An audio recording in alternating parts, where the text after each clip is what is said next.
Welcome back to MMA Al Dente. I am the guy who picked Sadiq Yusuf to defeat Diego Lopez. And I'm here to talk about the main card for UFC on ESPN 55 or UFC Vegas 91. I don't know what the fuck is going on, and clearly they don't either.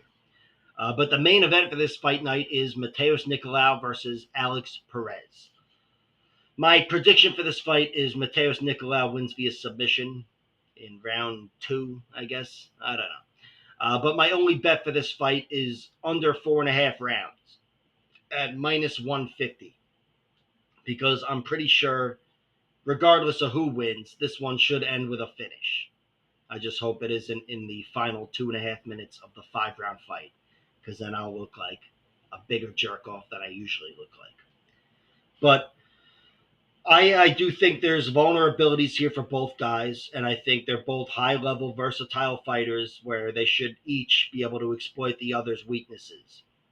Nicolau, I think a submission would come first if he won, but Perez, if he was to win on paper, it's got to be by knockout. It's one of the weaknesses I was talking about. Nicolau's got 3 losses, all 3 of them are by knockout. That's exceptional for probably even a fucking heavyweight. But for a featherweight, I'm sorry, a flyweight especially, that's crazy. So it speaks to a definitive weakness in Mateus Nicolau. And I'm aware he's taken a year to recover since his last fight, which was a knockout loss to Brandon Royval. But despite taking a year off and being smack dab in the middle of his prime at 31 years old, I would think if you told me he lost 5 fights in the future, I'd guess at least 3 of them were by knockout, if not all 5. So it's a weakness of his. And for Perez, he's got 8 losses, 5 of them via submission. They're all to very good fighters. I think actually one guy who's a shit fighter got him over 10 years ago. But in the last 10 years, even his losses outside the UFC are all to UFC fighters, UFC level guys.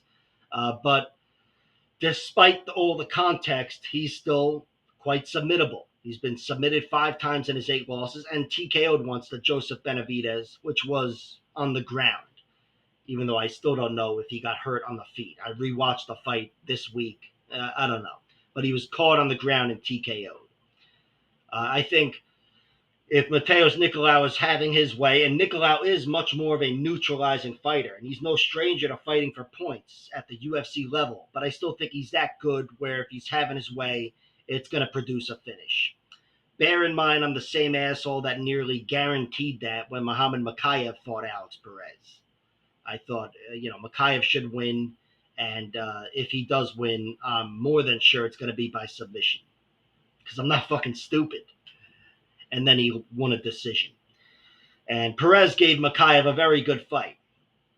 But look, this one could go Perez's way as well. I think Nicolau is the cleaner fighter everywhere. I think he's the better technician and tactician. I think he can more set up takedowns and whatever. And, he's really good at setting up counter strikes, really good, comfortable striker on his back foot. But Perez, he's got offense on his side. He is aggressive, and he wants to go through those weaknesses. I mean, most of the time, I think he's most inclined to take the fight to the ground. But here, I would think his coaches have spotted the weakness in Mateus Nicolau, and they're going to coach him to get it done on the feet. You know, Nicolau's been knocked unconscious in those 3 TKO losses, in 2 of them anyway. Brandon Royval and Dustin Ortiz head kicked him, and Royval got him with a knee. But even the one before that, he lost to Pedro Nobre, who's also a former UFC fighter, by the way, even though he left in disgrace. But he was fucking Nicolau up on the feet. Never got him out, but dropped him and teed off on him. It's a major weakness for Nicolau, and it's not something you see in a lot of other flyweights. So I think his coaches, Perez, would be very wise to have that be the game plan. Use your wrestling defensively, maybe fake some shots or whatever, but you're hunting that chin. And of course, mixing up his strikes well will open up that chin.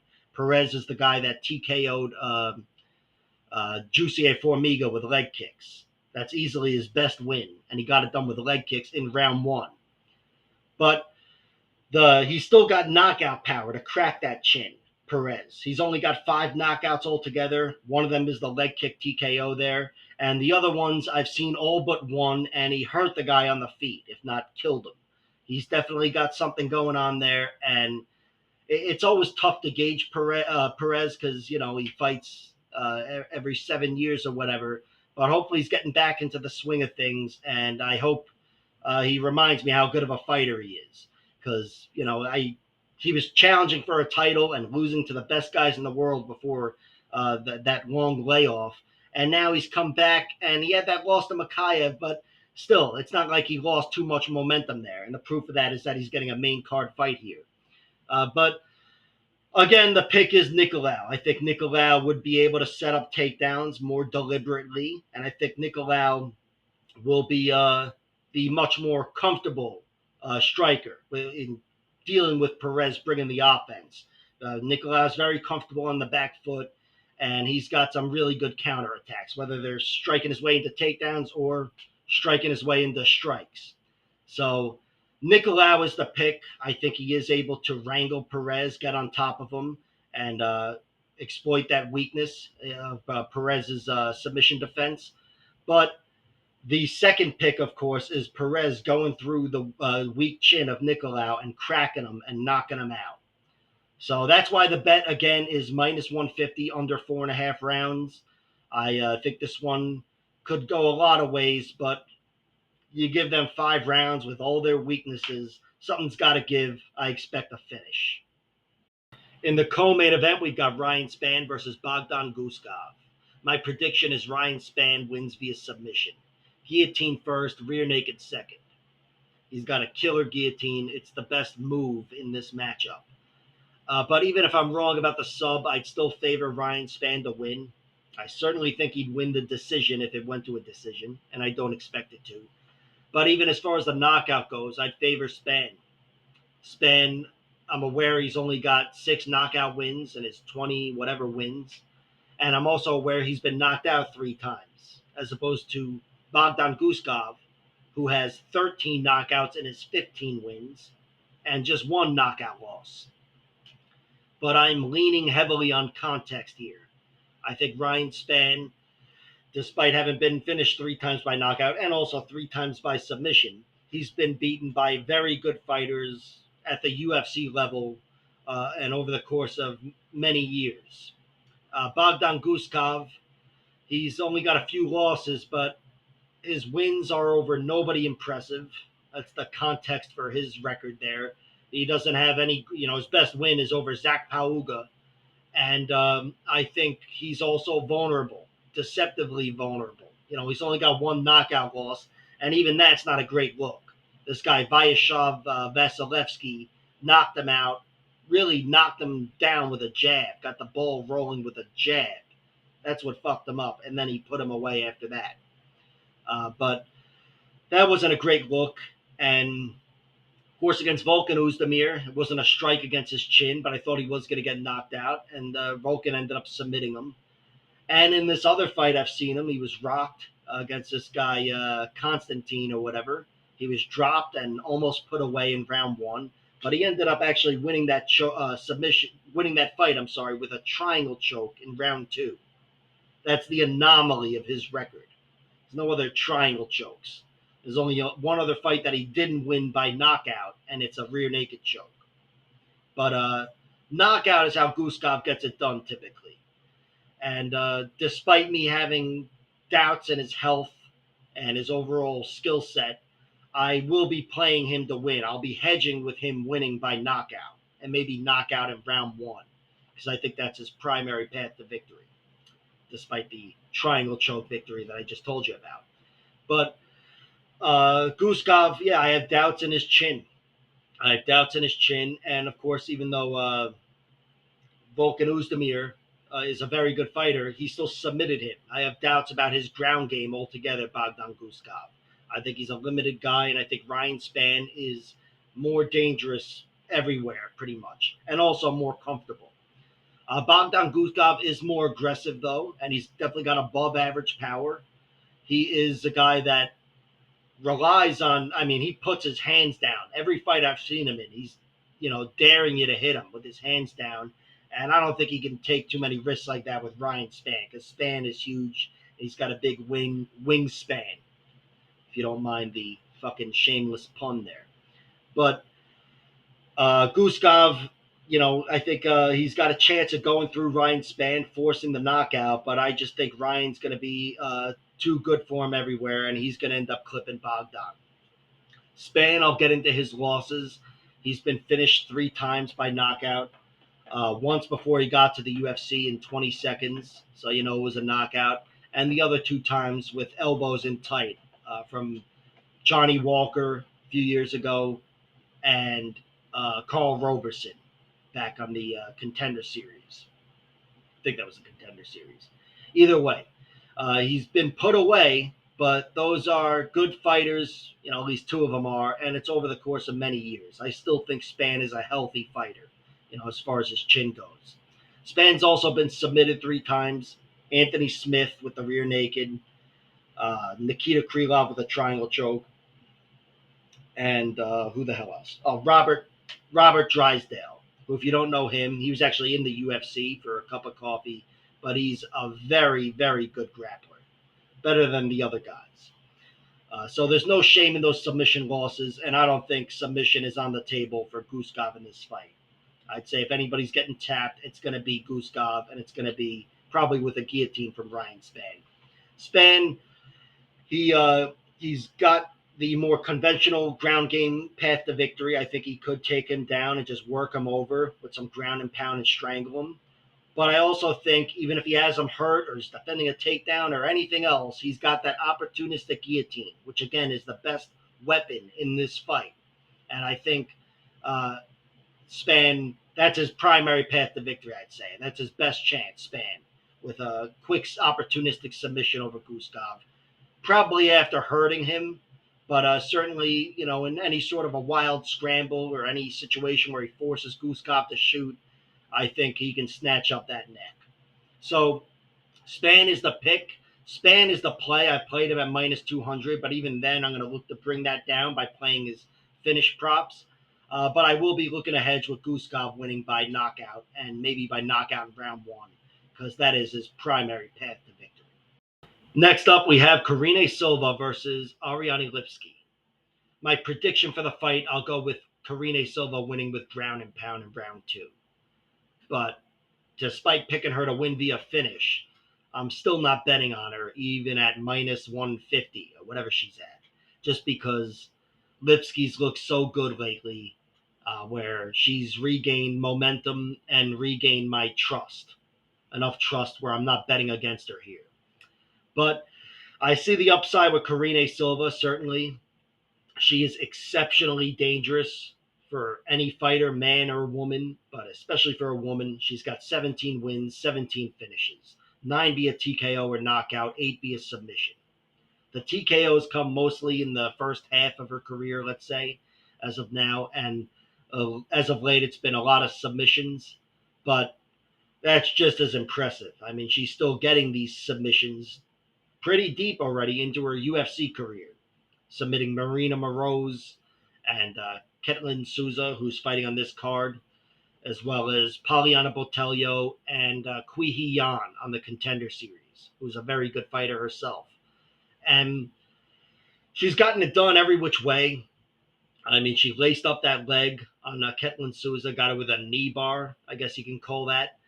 But it was a leg lock, and she's got a few leg locks. She's also got triangle chokes and Bravo chokes, Darce chokes, top game finishes, as well as opportunistic guillotines like she got on Kui Hee Yan. So the danger is there with her, and it is very real.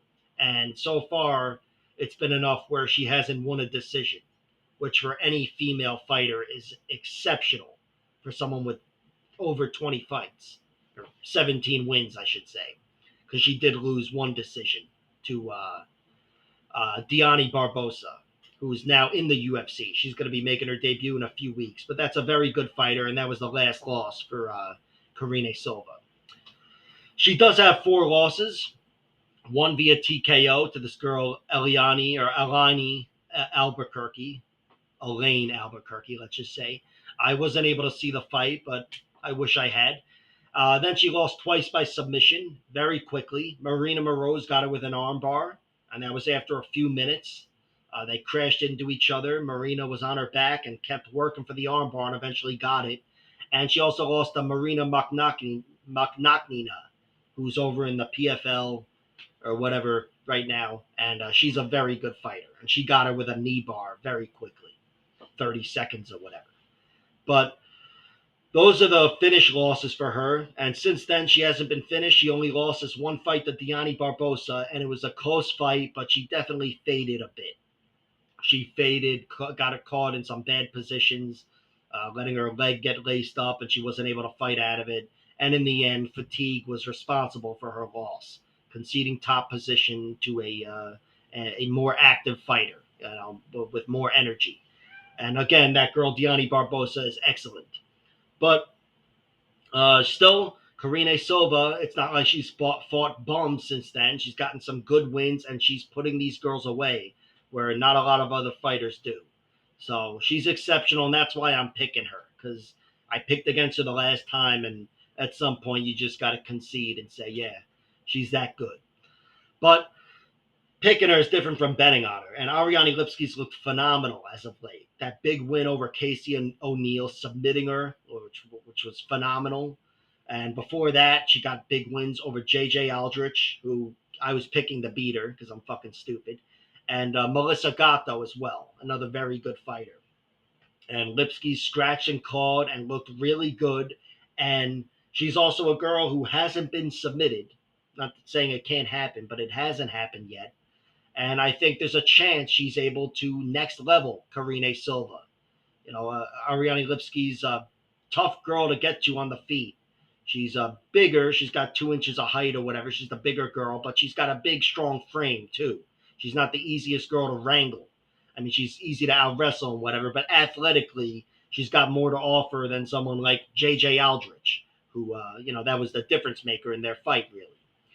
But Lipski, I could see her definitely taking advantage on the feet, using her striking, but also on the ground, she's beastly as well, and she is the girl who hasn't been submitted, whereas Karine Silva's been submitted twice. Even if they're opportunistic submissions and very quickly, Karine Silva, you just have to look to that knee bar she had over Luana Carolina to know, yeah, that's on the table here in this matchup.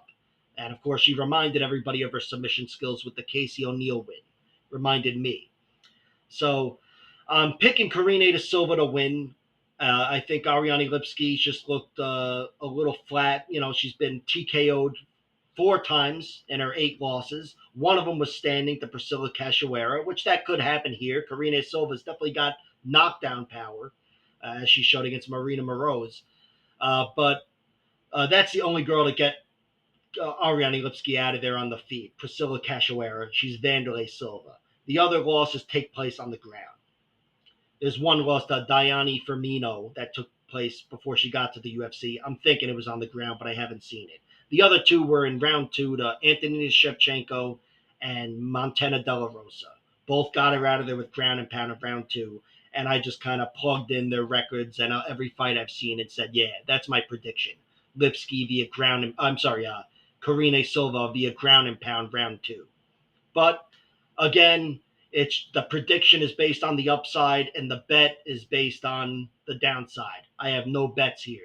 I'm staying away from this, of course, until the props open, and then I'll bet every which fucking way. Next up, we have Austin Lane versus Jonathan Deniz. Jonathan Deniz is 6-0 as an MMA fighter. He is a kickboxer, and he's got minimal ground fighting experience. All 6 wins are knockouts in round 1. And I think somebody will expose him in the UFC, even though I said the same exact shit about Alex Pereira. But I'm saying it here again. I think somebody will expose him soon enough in the UFC. I just don't think it's going to be Austin Lane. And I'd love for it to be Austin Lane. I'm really rooting for him. But I just don't have enough faith in his ground game. I'm aware, he's got a rear naked choke submission, and I've seen him fight on the ground at least, but I just don't have enough faith in him to be able to go through Jonathan Deniz like that. I think maybe he can put together one good attempt early, and I'm assuming it is Plan A, to rip him to the mat, strike his way into a takedown, and maybe he can make something happen early. But I think even if Plan A is going according to plan, it's still not going to produce a finish.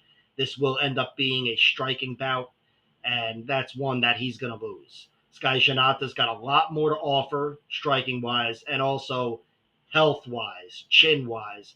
He's the much healthier fighter. Austin Lane's got 4 losses. All of them are knockout.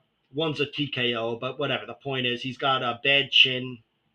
And even though 36 is not that old for a heavyweight, I consider it pretty old. He is 36, and he was knocked out recently in his most recent loss to Justin Tafa, which was a rematch because their first fight ended with an eye poke or whatever.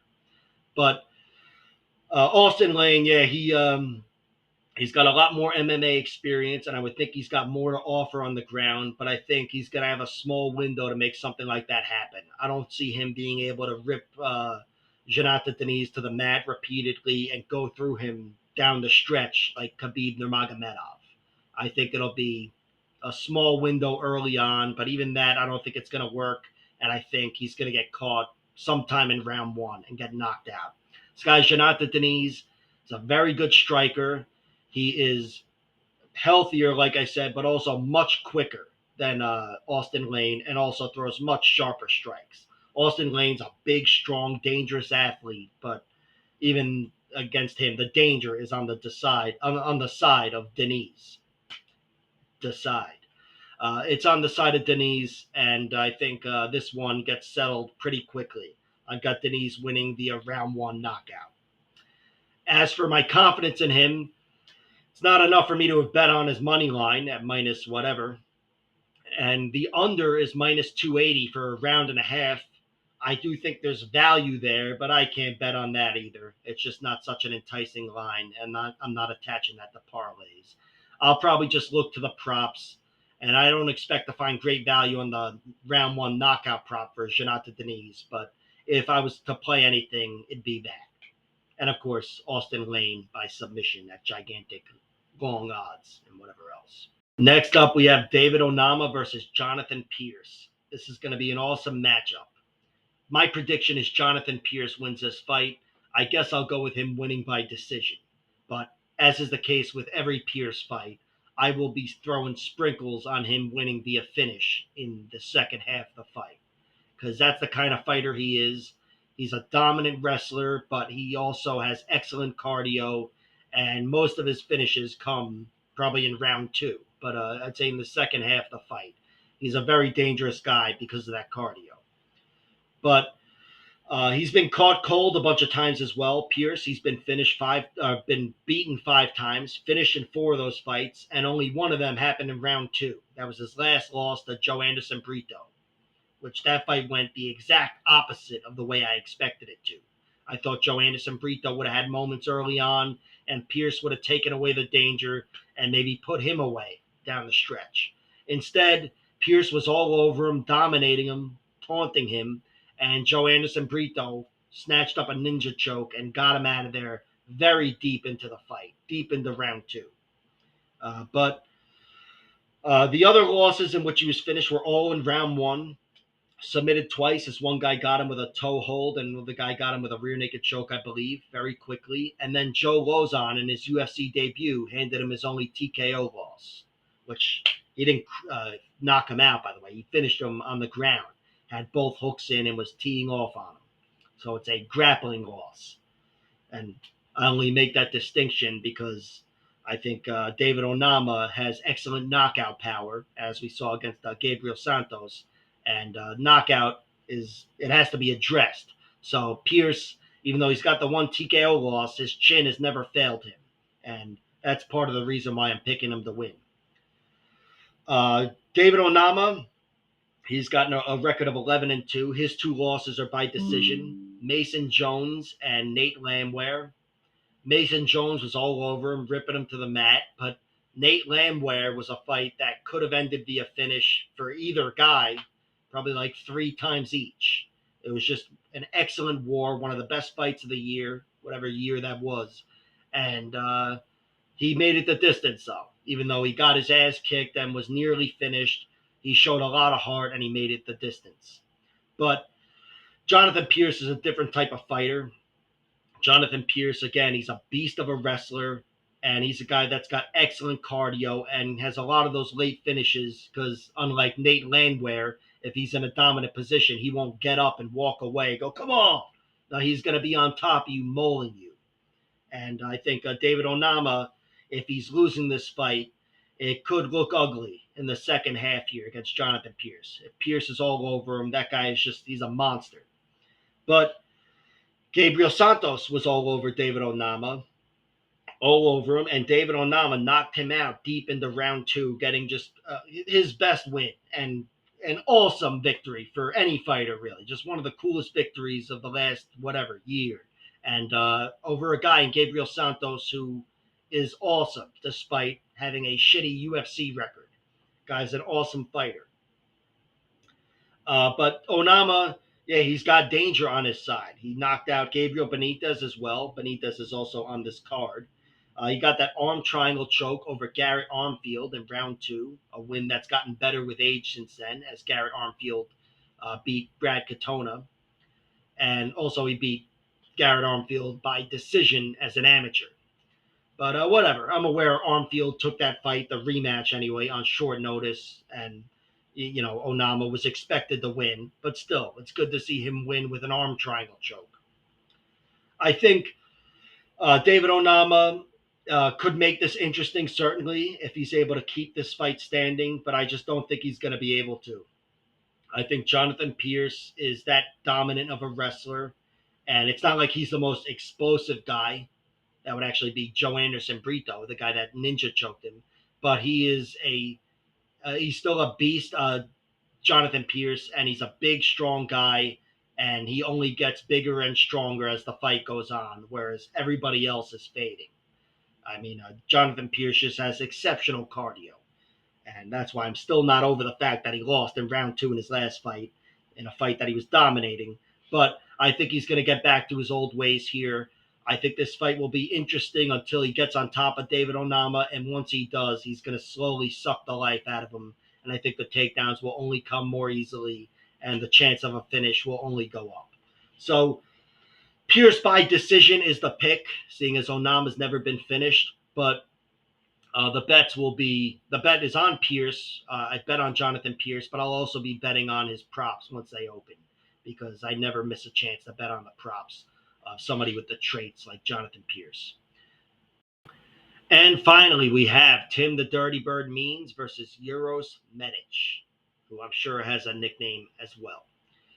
Uros is my pick to win this fight. I guess I'll say knockout, even though Tim Means has only been knocked out once, legitimately, in his 150 fights.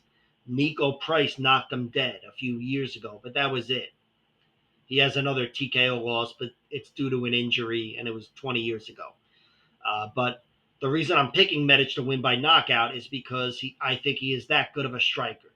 The guy's an excellent striker, really dangerous, and Tim Means, despite his chin having only failed him once, he is 40 years old, and the wheels just have to come off at some point. So I'm favoring Medic to get the victory, but I haven't bet on his money line or the over-under. In fact, my only bet as of now is on Tim Means at plus 250. Because, let's face it, there's a chance I'm wrong. And Tim Means does have some things going for him. I mean, he is the more experienced fighter, ton of experience, and good high-level experience for, at this point, I could say, a decade at least. He's been in the UFC for a decade straight, even in the UFC for another stint sometime before that, and he's just got so much experience. He is a versatile fighter, definitely more of a striker, but he's gotten some submissions. We've seen it in the UFC. He guillotined Thiago Alves. He rear naked choked George Sullivan. It's been there for him when he needs it, and here might be another case of him needing it, because Uros Medic has 2 losses, and they're both by submission. I'll get to those in a second. But Tim Means, he looked as good as he's ever looked in his last fight against Andre Fialho. TKO'd him in round 3. I thought it was, it was one of my favorite moments of the year. I love when the veteran has an excellent performance like that. And Tim Means didn't have a lot of momentum going into that fight. He was coming off 2 losses, I think, the last of which being a guillotine to Alex Morono. Might have even been 3 losses. I don't know. But either way, he didn't have momentum, and he looked as good as he's ever looked there. And I'd love to see that happen here, but he's got a pretty tall order in Uros Medic. Uros Medic, he's got the 2 losses that I said. They're both by submission. Miktabek Orobai, who is, I believe, an excellent fighter. And I picked him to win that fight on short notice, actually. But he ripped Uros Medic to the mat repeatedly and was just too much, and rear naked choked him in round 2. And Jalen Turner also rear naked choked him, but Jalen Turner was 3/4 of the way to a TKO victory in that fight. He had Medic hurt, was teeing off on him, and then the neck kind of just presented itself, and he said, all right, I'll do it this way. But it's a loss, a submission loss, no doubt, and a strike against his submission defense, but the ball got rolling there with the striking of Jalen Turner. I just figured I'd fucking mention that. But on the feet, he's a tornado of offense, Uros Medic. He's got 9 victories, 9 finishes, 2 submissions, and 7 TKOs. He's got 2 submissions early in his career, and they're both triangle chokes, which I bet you didn't expect that. But I'd be surprised if he got a submission over Tim Means. Really surprised. I think if his path to victory is being the second guy to knock out Tim Means. And that's a pretty tall order itself because, again, Tim Means has so much experience. And even though he's 40 and you expect the wheels to come off at any moment like I do, it still has only happened once. So it'd be really impressive even if he gets it done the way I'm predicting he does. But tornado of offense, Uros Medic. The best example of that is the Matthew Semmelsberger fight, where I thought he was being roughed up early by a more physical fighter in Semmelsberger, but he kept himself safe, took over the fight halfway through, and in round 3 insisted on the finish and got it done with a beautiful spinning back fist and then some extra punches. But he's just that dangerous, and that was a great example of him showing his danger deep into the fight, deep into a competitive fight. And if he finds himself there with Tim Means, he's still going to have that danger to capitalize on a 40-year-old chin in the 15th minute of the fight.